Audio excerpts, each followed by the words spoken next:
ഓരോ നക്ഷത്രത്തിലും ജനിച്ചവരുടെ ഭാഗ്യസംഖ്യ ഏതാണെന്ന് നോക്കാം.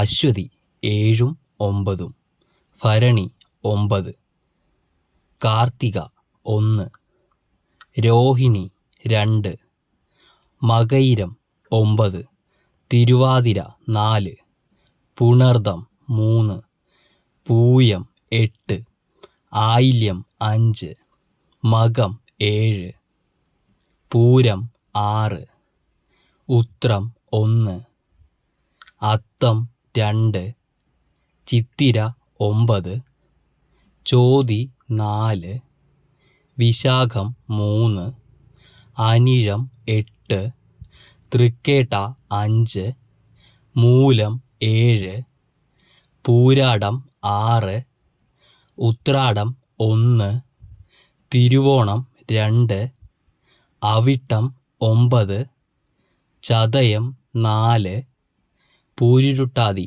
3, Uthrattathi 8, Revathi 5. Follow us for more നക്ഷത്രഫലങ്ങൾ.